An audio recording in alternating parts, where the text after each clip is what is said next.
to pay the same amount into Social Security as a truck driver. Too many of our seniors are hurting today for us to be talking about cutting Social Security. Over 20% seniors in this country living on $15,000 a year or less. Further, instead of making massive cuts to Medicaid, we must join every other major country in guaranteeing health care to all of our people through a Medicare for All single-payer program. We must also take on the greed of the pharmaceutical industry, get them to charge us what they charge other countries, reducing prescription drug prices by 50%. And at a time of a terrible housing crisis in Vermont and in every area of our country, we must build at least 4 million units of low-income and affordable housing, stop corporate landlords from jacking up rent prices, and establish a cap on rent. In a competitive global economy, we need the best educated workforce in the world. All of our young people must have the ability to get a higher education by making public colleges, trade schools, and universities tuition-free and canceling student debt.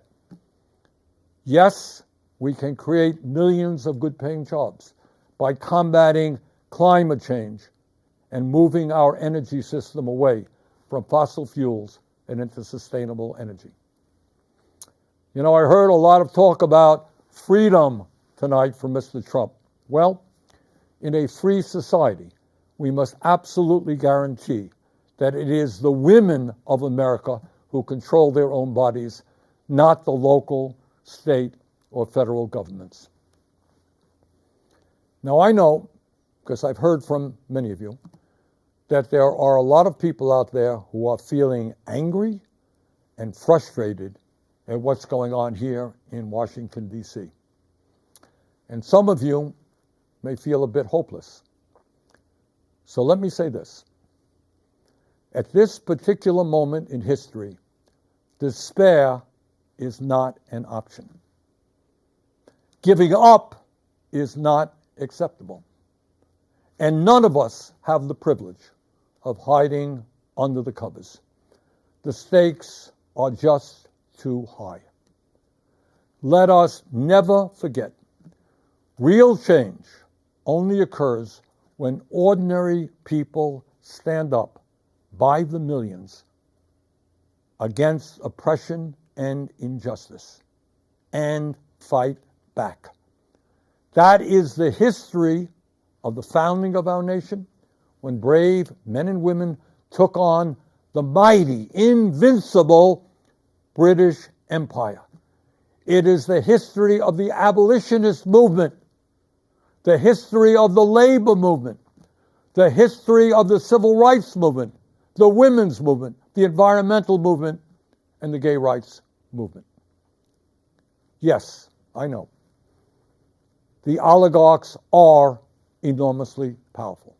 I deal with them every day. I know that. Yes, they have endless amounts of money. Yes, they control our economy, and they own much of the media. They have enormous influence over our political system. But from the bottom of my heart, I am convinced that they can be beaten. If we stand together and not let them divide us up by the color of our skin, or where we were born, or our religion, or the language we speak, or our sexual orientation. If we bring our people together around an agenda that works for the many and not just the few, there is nothing in the world that can stop us. We can win. We will win. Let us go forward together. Thank you all very much.